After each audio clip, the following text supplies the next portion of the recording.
हाय ladies, अस्सलाम वालेकुम। तो रिव्यू करते हैं हम सबा के व्लॉग पर। सबा के व्लॉग पर सबसे पहले तो मैं ये बात करना चाहती हूँ कि यहाँ पर इफ्तार में ये एक कुछ चने की दाल की रेसिपी बना रही थी और इनका कहना था कि इसका खाना जो है वो सुन्नत है, ये बहुत हेल्दी होता है और सुन्नत रसूल सल्लल्लाहु अलैहि वसल्लम का रेफरेंस दे रही थी कि ये चीज़ जो है वो खाने को कहा गया। मैंने तो अपनी लाइफ में ऐसा कुछ भी नहीं सुना है और ऐसा कोई भी मतलब मेरे सामने से तो ऐसी कोई चीज़ नहीं गुज़री है कि जहाँ पर ये कहा गया हो कि जो चने की दाल है उसको इस तरह से खाना इफ्तार में कोई सुन्नत है। हाँ, रोज़ा खजूर से खोलना सुन्नत है, सुन्नत रसूल सल्लल्लाहु अलैहि वसल्लम है। तो पता नहीं यहाँ पर आकर आप इस तरह की जो एग्ज़ाम्पल है वो क्यों दे रही थी, है ना? इसका क्या रीज़न था? दूसरा आगे चलते हैं इनके वीडियो में, तो यहाँ पर इन्होंने बहुत सारी चीज़ें दिखाई, अपनी मदर को साथ लिया, साथ में ये लोग शॉपिंग करने गए क्योंकि इनका जो मौदाहा का एक सिलसिला है, वो जाना है इनको जिस तरह के सबको ही पता था और इन्होंने कह भी दिया था कि अम्मी-अब्बा जो इनके आए थे, वो जब इनके घर तो वो जा रहे हैं मौदाहा, तो इन्होंने कहा था कि हम लोग भी रमज़ान में जाएँगे। तो लेट्स सी अब तैयारी तो बड़े ज़ोरों-शोर से जारी है और कुछ चीज़ें इन्होंने ली है और यहाँ पर जो इनके हस्बैंड हैं वो मतलब इनको गाइड कर रहे थे कि बस ये काफ़ी है, इतना बहुत है और दोनों साइड पर बच्चे हैं, ससुराल में भी बच्चे हैं, तो मायके में भी बच्चे हैं सबा के, तो उन सबके लिए गिफ्ट लेना है। ससुराल इस टाइम काफ़ी ज़्यादा हाइलाइटेड है, क्योंकि सबको ही पता है कि ससुराल में कुछ नया-नया इनका जो एक रिश्ता है ना, वो थोड़ा-सा स्मूथ होना शुरू हुआ है, इनकी ननद के साथ। तो ये तमाम तर सिलसिले भी हैं, तो काफ़ी इंटरेस्टिंग रहेगा सब कुछ। अब देखते हैं किस तरह से इनका कौन-सा जो ट्रिप है वो होता है मदाहा और कौन किस तरह से आकर उसको ना यहाँ पर एक्सपोज़ करता है, यही वाला सिलसिला चल रहा होता है ना। लेकिन ख़ैर मुझे लगता है कि जा तो रही हैं साथ में जो इनकी बेटी ख़ाला है, मुझे लगता है वो भी साथ ही जाएँगी इनके और ज़ाहिर-सी बात है जब इंसान को ना अकेले रहने की आदत नहीं हो तो उसके लिए बड़ा डिफ़िकल्ट हो जाता है। इनका जो ससुराल है वहाँ पर एज़ सच बहुत ज़्यादा लोग नहीं हैं। इनके इन-लॉज़ हैं और साथ में ये अगर बेटी ख़ाला को ले जाती हैं तो उनके घर भी आना-जाना बना रहता है। फिर बेटी ख़ाला जो हैं वो अपनी जो अम्मा हैं यानी सबा की नानी उनको ले आती हैं तो उनके साथ भी थोड़ा टाइम जो है वो गुज़र जाता है। और इस तरह से जो नानी अम्मा हैं उनकी भी जो एंट्री है वो पॉसिबल हो जाती है क्योंकि जो लोग हैं वो इनकी नानी को लेकर बहुत ज़्यादा सवाल उठा रहे होते हैं, क्वेश्चन कर रहे होते हैं। जैसे हमने यहाँ पर देखा था कि नानी के हवाले से कहा गया था कि वो कॉल पे कॉल करवाती हैं कि आ जाओ, हमको ले जाओ, हमको ले जाओ। बट ये लोग कहते हैं आपका जब दिल चाहे आ जाओ। बट मसला तो वही है ना कि बिल्ली के गले में घंटी बाँधे कौन? ये वाला सिलसिला रहता है। तो ख़ैर जी, इनके जाने की तैयारियाँ हैं ही हैं और साथ ही साथ जो इनका रेस्टोरेंट है, जिसके बारे में यहाँ पर ना बहुत ज़्यादा हाइप क्रिएट की जाती है कि रेस्टोरेंट का जो बिज़नेस है वो आजकल ठंडा है, तो वहाँ पर इस तरह की क्वालिटी है, फूड क्वालिटी अच्छी नहीं है, वहाँ का खाना ऐसा है, ये वो फलाँ-ढिमका। लेकिन जब इन्होंने दिखाया जिस तरह से इनका एक पूरा रमज़ान का सेटअप लगा है, ज़ाहिर-सी बात है जब रमज़ानुल मुबारक आता है, तो इसी तरह से जो कन्फेक्शनरीज़ होती हैं या फिर रेस्टोरेंट्स होते हैं, वहाँ पर इसी तरह से एक्स्ट्रा ना चीज़ों के स्टॉल लग जाते हैं, जो बेसिकली इफ्तार में खाने वाली आइटम्स होते हैं या चीज़ें होती हैं। तो यहाँ पर इनके यहाँ भी ये तमाम तर सिलसिले करवाए गए। अपनी अम्मी को इन्होंने दिखाया, अम्मी ने फर्स्ट टाइम ये सेटअप देखा जो इनकी अम्मा हैं, तो बहुत ज़्यादा खुश हो रही थी। ज़ाहिर बात है अपने बच्चों को आगे बढ़ता देख हर इंसान ही खुश होता है और हर एक का लाइफ़स्टाइल जो है वो चेंज हुआ है, no doubt in it.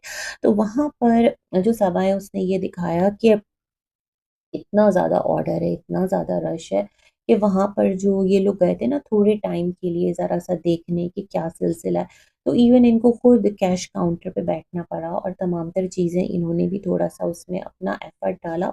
Sunny ने जो है वो फूड पैक कर के आगे कस्टमर्स आ रहे थे उनको दिया और यहाँ पर सबा ने कहा देखा हमारा जो शौक था दुकानदार बनने का वो भी पूरा हो गया। मतलब क्या कह सकते हैं एक जो बच्चों वाली एक इनके उसमें रहती है ना वाइब्स मतलब बच्चों वाली जो एक थोड़ा-सा फ़ील ऐड करती है, वो रह गया और उसके बाद जी इनकी घर वापसी होती है। अच्छा घर वापसी पर जिस तरह कि जो सबा है वो थोड़ा-सा कुछ बना रही थी, रेडी कर रही थी और उधर जो रिज़ा है, अम्मा उनकी शामी कबाब बना रही थी। जी हाँ, सबा कहाँ रेडी कर रही थी, तो अपनी अम्मी से कह रही थी, "अम्मी शामी कबाब कड़वा तो नहीं हो जाएगा? इसमें आप इतना ये सब कुछ खड़े मसाले डाल रही हैं।" तो अम्मी ने कहा, "नहीं, मौदहा वाले शामी कबाब बनेंगे, बहुत अच्छे बनेंगे और पहली दफ़ा थोड़ी बना रहे हैं, बहुत अच्छे बनते हैं, बहुत मज़े के बनते हैं।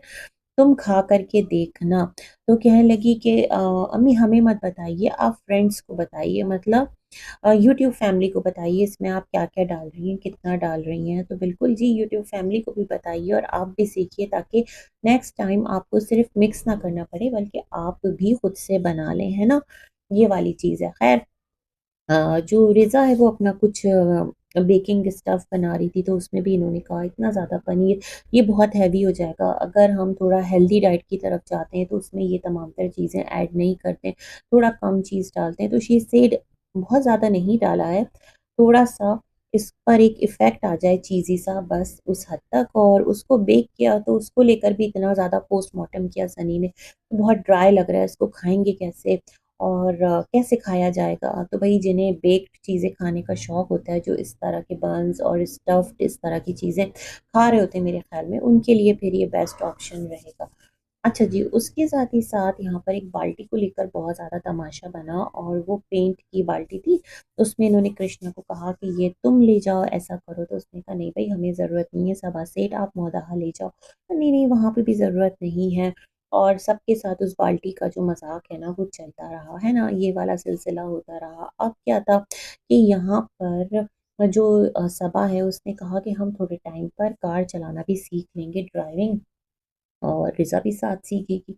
तो सनी ने कहा अगर तुम तीनों एक साथ सीख जाते हो, तो हम जो है ना 10,000 के लड्डू बाँटेंगे मगर शर्त ये है कि तीनों को एक साथ सीखना है, किसी एक को नहीं। मतलब ये वाला एक थोड़ा-सा डिस्करेजिंग रहा। तो उस पर जो इनकी बेटी ख़ाला है उन्होंने कहा मेहनत जो करता है वो सीख ही जाता है, इसमें क्या बड़ी बात है और कोई ऐसा मसला नहीं है। तो सबा ने कहा तुम अपनी कार दे देना सनी से, नहीं, नहीं हम अपनी कार नहीं देंगे भैया से ले लेना।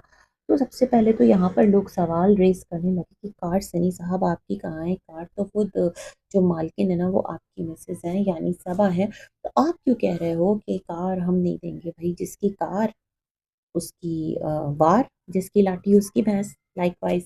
तो यहाँ पर सब इसी तरह कह रहे होते हैं कि आप सिर्फ़ जो है ना यहाँ पर सबा की जो भी तमाम तर चीज़ें हैं उसको आप लुक आफ्टर कर रहे होते हैं, उसके अकॉर्डिंग आप चल रहे होते हैं। जैसे सबा की कार है, आप ड्राइव कर रहे होते हैं, सबा का बिज़नेस है, आप रन कर रहे होते हैं, सबा की व्लॉगिंग है, आप हेल्प कर रहे होते हैं। तो भैया इतना ऑर्डर काहे को जमा रहे हैं आप और ये क्यों कह रहे हैं कि नहीं भई हम तो नहीं देंगे। फिर इनकी बेटी खाला ने कहा नहीं वो बहुत महँगी हो जाएगी, छोटी कार पे सीख लेगा ताकि हार्म ना हो। तो हम तो मज़ाक कर रहे थे, आप लोग सीखो।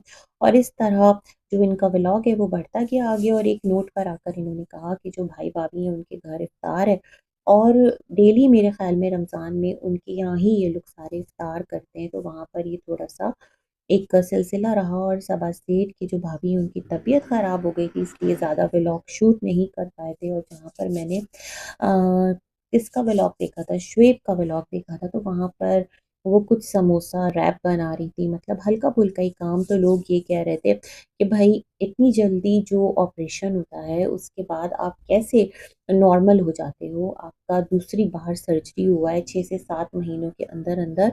तो उन्होंने बताया था कि ये सर्जरी नहीं है, बेसिकली इट्स अ प्रोसीजर।